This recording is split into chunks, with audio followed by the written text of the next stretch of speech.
इतिहास में 7 तरह के वेयरवुल्फ्स देखे गए हैं जिनके बारे में ना तुमने कभी सुना होगा ना देखा होगा। So let's start. Snow wolf कहते हैं हिमालयाज में दुनिया से छिपा हुआ एक गांव है शंभाला, जहां पृथ्वी पे अब तक के सारे मिथिकल क्रिएचर्स रहते हैं। And even according to Hindu text यहीं पे भगवान कल्कि का भी जन्म होने वाला है, जिसकी ये रक्षा करता है protector of Shambhala the snow wolf. Snow wolf की शक्तियां मैं तुम्हें बताऊं वो बेमिसाल है। 100 हाथियों की शक्ति है इसकी भुजाओं में, खुद को अदृश्य कर सकता है, इंसान के अंदर का खून जमा कर उसे बिना छुए मार सकता है। और कमजोरी इसे मारने के लिए तुम्हें 15 मिलियन डिग्री सेल्सियस तक जनरेट करना पड़ेगा। इतना तापमान जो कि लगभग एक सूरज के जितना होता है, सूरज के कोर जितना। कहानियों में तो कहा गया है इटर्नल वुल्फ और स्नो वुल्फ काफी अच्छे दोस्त भी थे जिन्होंने साथ में काफी लड़ाइयां लड़ी है। And you know snow wolf बनना एक श्राप नहीं है, ये एक आशीर्वाद है जो कि हजारों साल पहले उस आदमी को मिला था जिसने शंभाला गाँव की रक्षा करते हुए अपनी जान दे दी थी। इसके बारे में भी अनंत किस्से और कहानियां सुनाऊंगा मैं तुम्हें, डोंट वरी। अब चलते हैं हमारे तीसरे वेयरवुल्फ के ऊपर, जो कि तब से है जब भारत को आर्यवर्त कहते थे। इतिहास में एक ऐसा भेड़िया रह चुका है जिसके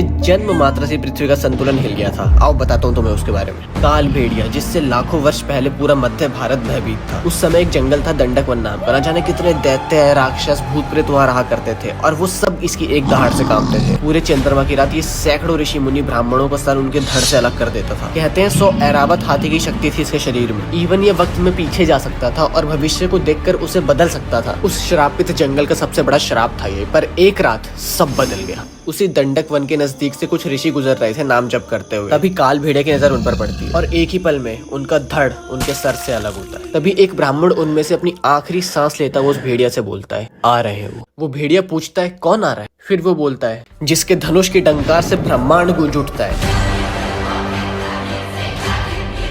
जो स्वयं धर्म का स्वरूप है, जिसे काल भी और महाकाल भी प्रणाम करते हैं। कहा जाता है एक औरत का रेप करके कुछ लोग उसे जंगल में फेंक गए थे, तब शुरू हुई थी ये कहानी। 300 साल पहले यूरोप में एक गांव था जहां से पास ही में जंगल भी था। वहीं पर एक रात कुछ लोग एक लड़की को लेकर आते हैं और बीच जंगल में फेंक देते हैं। उसे फेंकते हुए एक भेड़िया उन्हें देख रहा था। आम भेड़िया नहीं, एक eternal wolf, protector of forest, जिसका रियल नेम जॉन था और वो उसी जंगल में रहता भी था। उसकी खासियत ये थी वो अपनी मर्जी से इंसान या भेड़ियों में कभी भी बदल सकता था। Back to the story. उन लोगों के जाने के बाद जॉन जाता है उस